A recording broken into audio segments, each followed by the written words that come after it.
Dans le cadre du programme d'agriculture urbaine de l'Institut des métiers de la ville, on a un volet intitulé Environnement qui est destiné à faire la valorisation des déchets, aussi bien organiques que autres.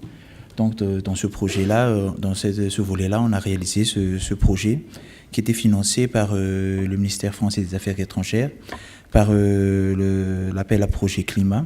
Donc on a réalisé en amont une étude sur la gestion des déchets au niveau d'Antananarivo. Alors la présentation va se dérouler comme suit.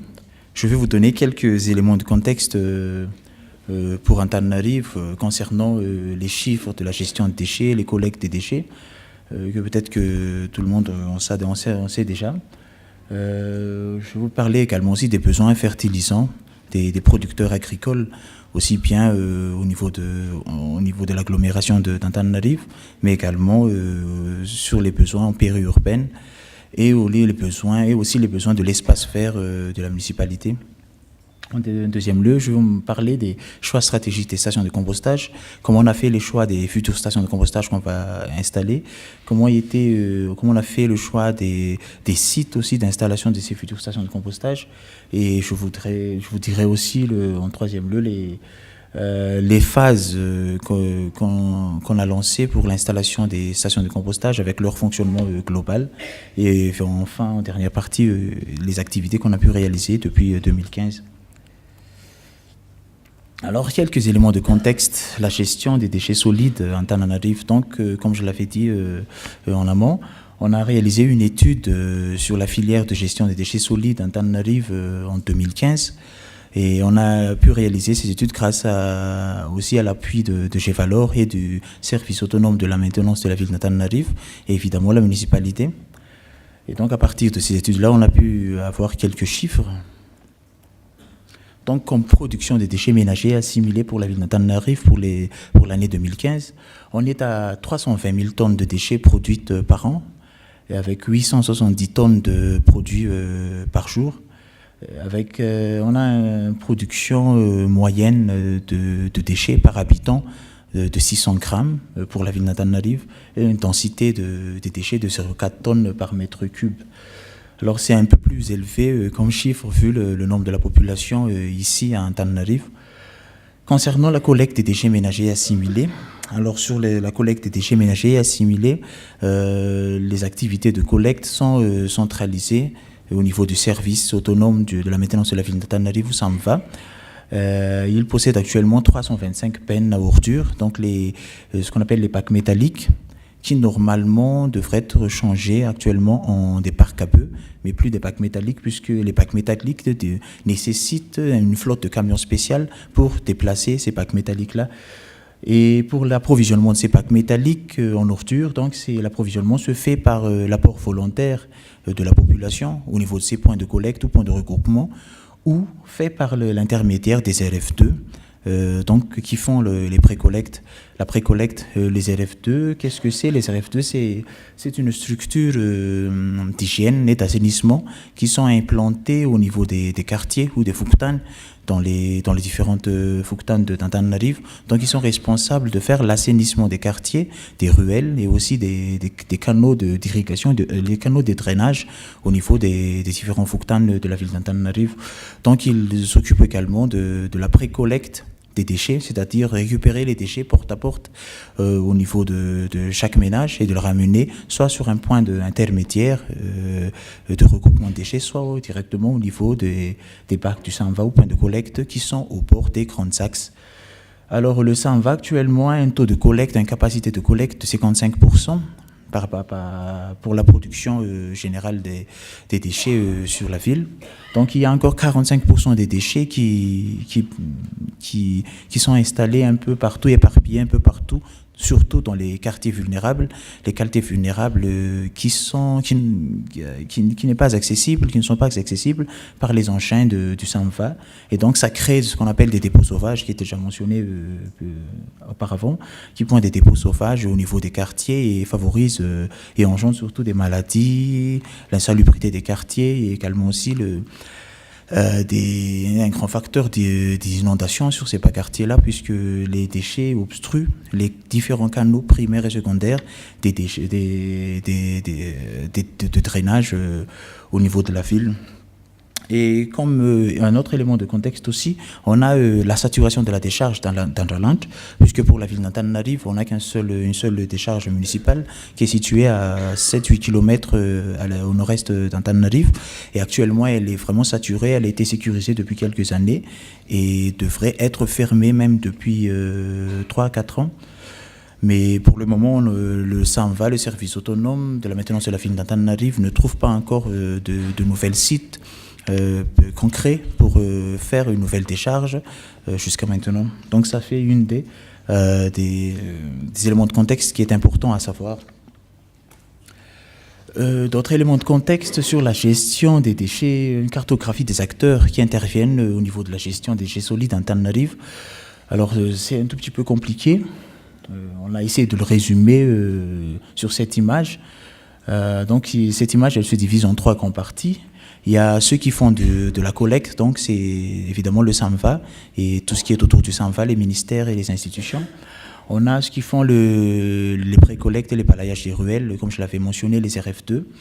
Et finalement ceux qui font les traitements des déchets au niveau de la municipalité. Alors pour les instances qui font la collecte des déchets solides au niveau de la capitale, donc comme je l'avais mentionné, il y a le SAMVA qui est au cœur vraiment de cette cartographie.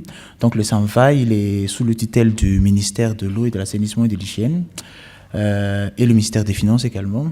Donc il fonctionne par la perception de la redevance sur l'ordure ménagère à partir de l'impôt foncier sur les propriétés bâties. Ils sont conseillés également aussi par la ville, par la municipalité et quelques bureaux d'études qui travaillent dans l'assainissement. Il est important à savoir que le SAMVA ne possède pas encore ses propres flottes de camions pour le moment, mais loue des prestataires pour la collecte des déchets au niveau de la capitale.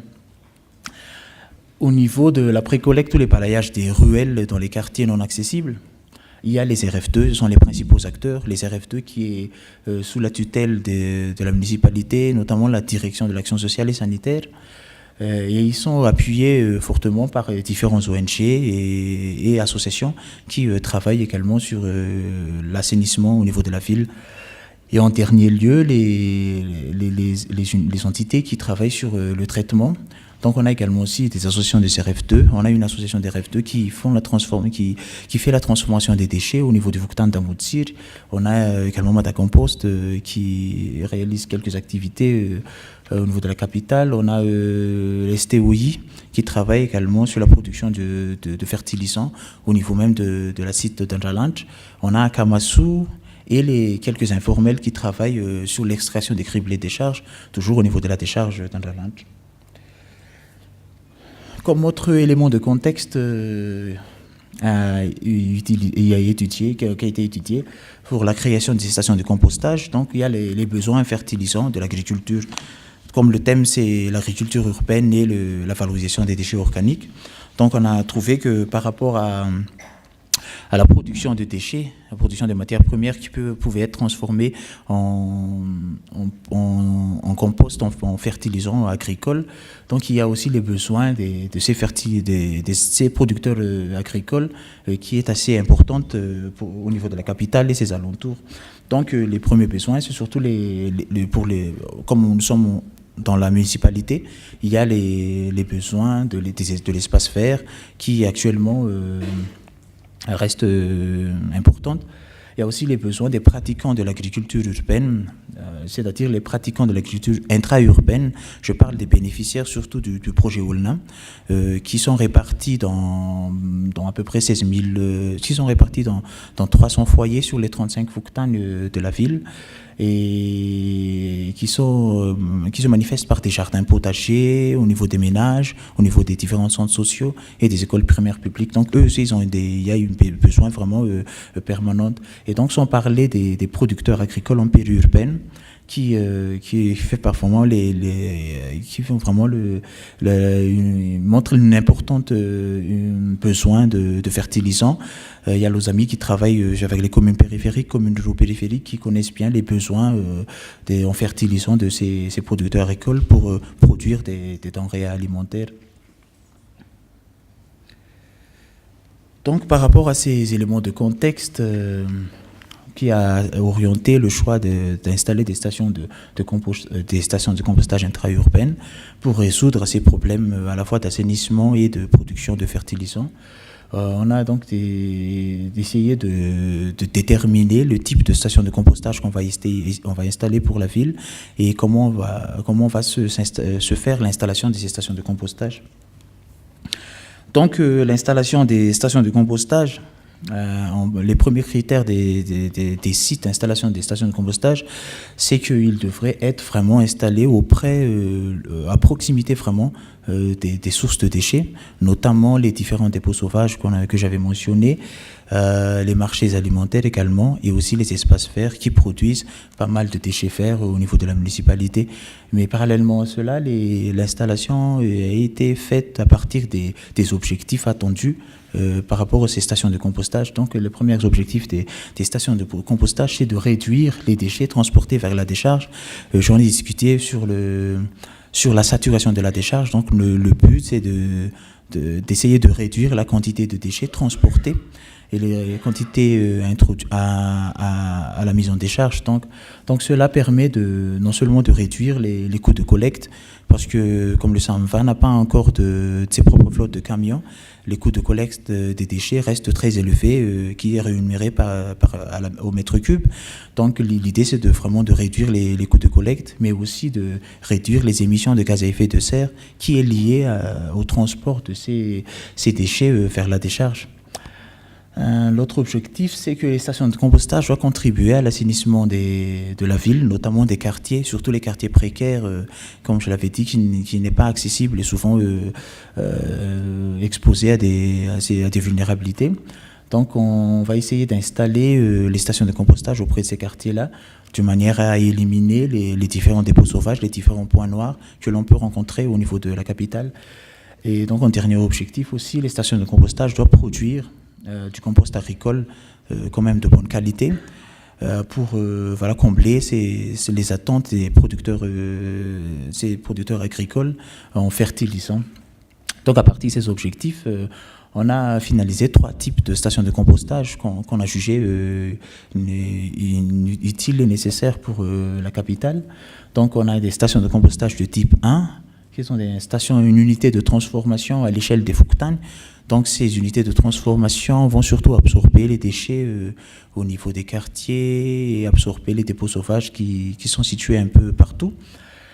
Et deuxième type de station de compostage, une unité de transformation à l'échelle des espaces verts, c'est-à-dire des unités de compostage qui vont transformer les déchets des espaces verts en compost, et évidemment avec d'autres déchets organiques que l'on peut utiliser.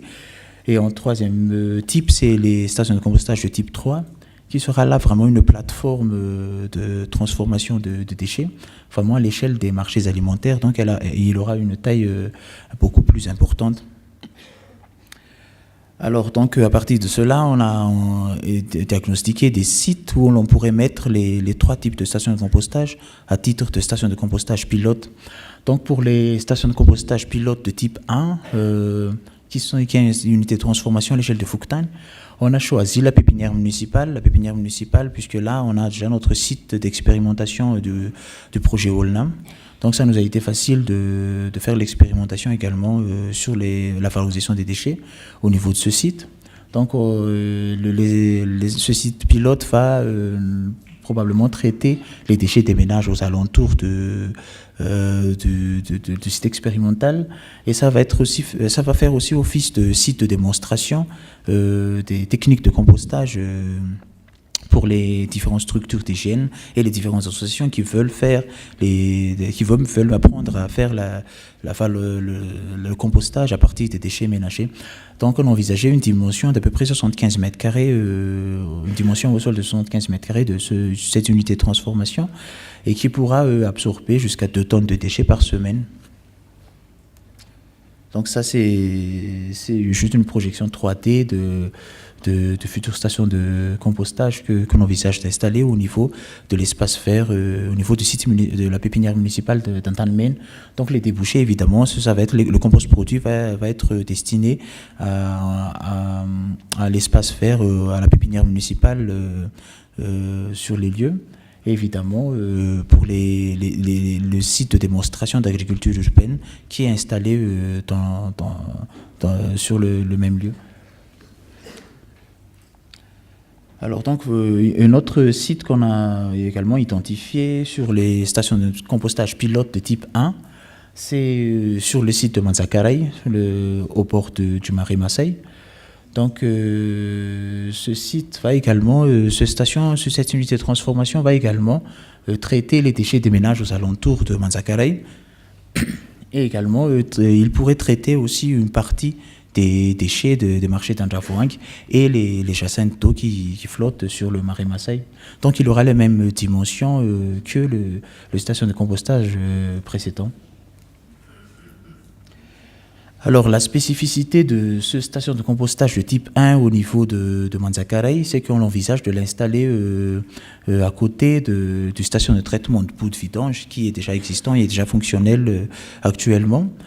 Et aussi à côté, à côté d'un jardin collectif d'une de nos bénéficiaires dans le programme Agriculture urbaine. C'est un jardin collectif mené par une association de femmes pour l'hygiène et l'association de RF2. Donc on va essayer de créer un petit complexe d'assainissement pour ce site de Manzakaray 2C. Et évidemment, les bénéficiaires des stations de compostage, les bénéficiaires du compost produit, ce sera également les bénéficiaires du projet Olna, puisque la majeure partie de ces bénéficiaires sont situés dans le 5e arrondissement.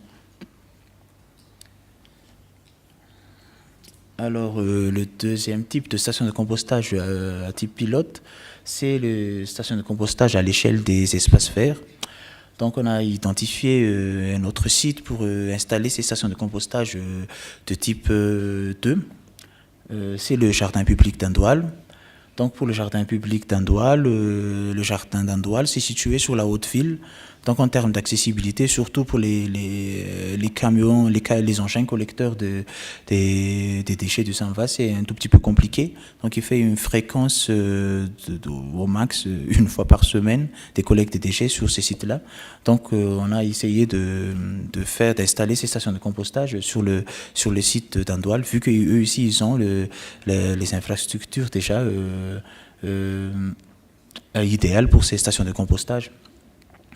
Alors, le station de compostage de jardin d'Andoual va traiter les jardins des ménages aux alentours, mais également le déchet vert de jardin, qui est assez important au niveau du jardin d'Andoual, et évidemment un déchet de restaurant qui est situé même à l'intérieur du site d'Andoual. Le site d'Andoual va être aussi utilisé comme un site éducationnel, puisque le jardin d'Andoual est entouré par plusieurs établissements scolaires. Donc on va essayer d'apprendre aux enfants, d'intégrer surtout dans l'esprit des jeunes, des enfants, des étudiants, l'idée de la valorisation des déchets, l'idée de mettre une certaine valeur sur les déchets. Ce station de compostage au niveau du site d'Andoual va être géré par un groupement d'intérêt économique qui gère déjà le site d'Andoual en association avec une association de quartier qui travaille sur l'assainissement des quartiers. Donc c'est eux qui vont assurer l'approvisionnement et le fonctionnement de cette station de compostage. Donc il aura toujours les mêmes dimensions que les stations de compostage de type 1. Alors une autre spécificité de station de compostage pour les jardins d'Andoual, c'est qu'on va essayer de valoriser le gradin qui est déjà existant, les box en dessous du gradin du terrain de sport. Donc pour faciliter en fait la création de ces stations de compostage, et une station de compostage qui normalement ne devrait pas coûter grand-chose.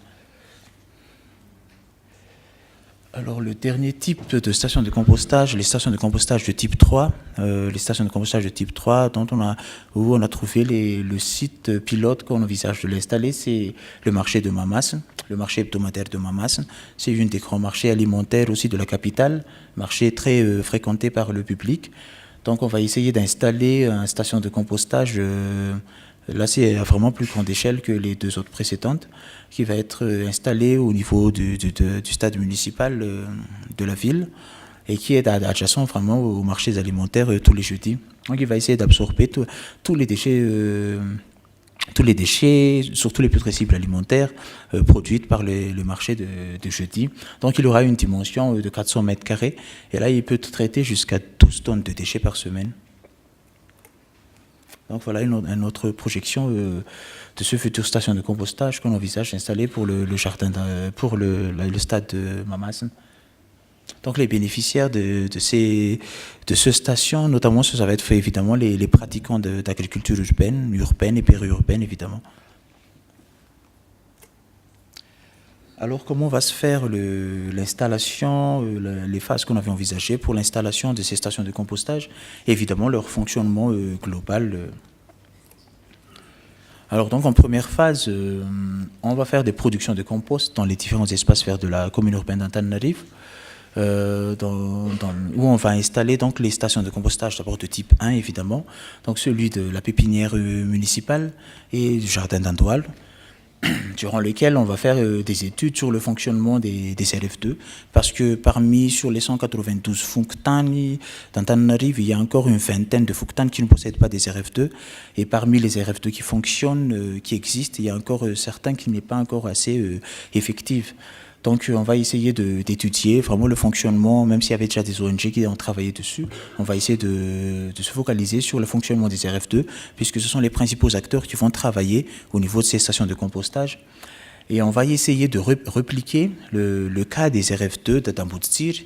Les RF2 d'Ambutsir, c'est l'association qui possède une petite unité de transformation de déchets en compost, de déchets organiques en compost, et la valorisation des déchets verts et le reste de charbon en combustible. Donc on va essayer de répliquer ces techniques-là, le fonctionnement de ces RF2-là au niveau des autres Fuctan qu'on va faire l'intervention. Et donc en phase 2, il y aura le renforcement des systèmes de précollecte des RF2, comme ce sont les structures principaux qui mettra en opération les différentes activités sur les stations de compostage. Donc là, on va renforcer les capacités des RF2 à faire les activités de précollecte, les activités de valorisation.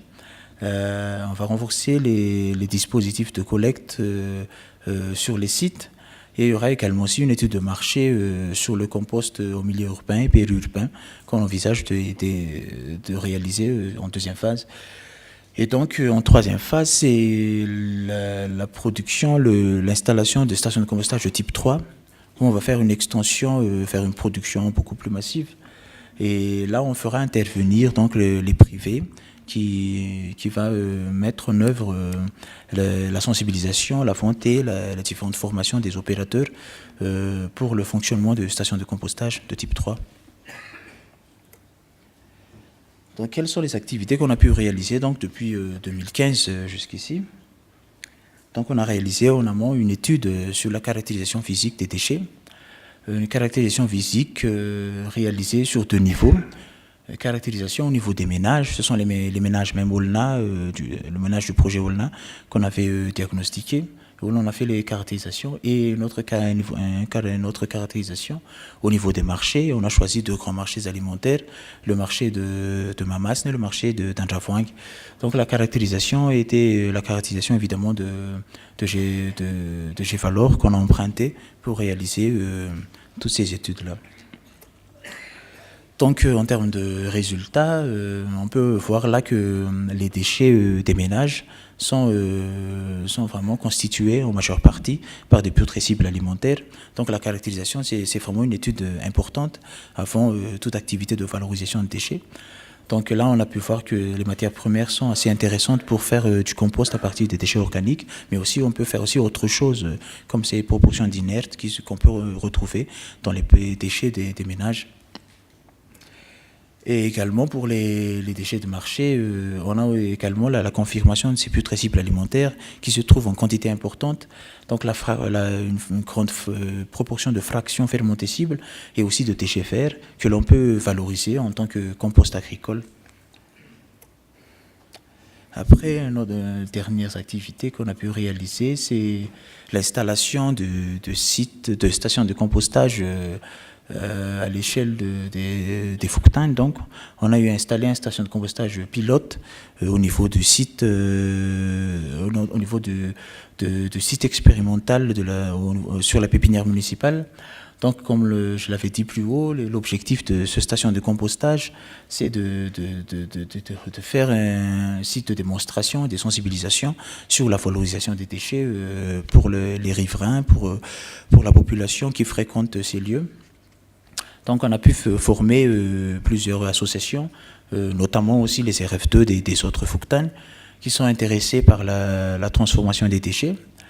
Et ça permet aussi, ça incite aussi les gens à faire le tri à la source des déchets ménagers, puisque pour le fonctionnement de cette station de compostage pilote, c'est par la contribution des ménages, par la contribution d'une vingtaine de ménages qui effectuent des travaux de tri à la source dans leur foyer et approvisionnent la station de compostage pilote.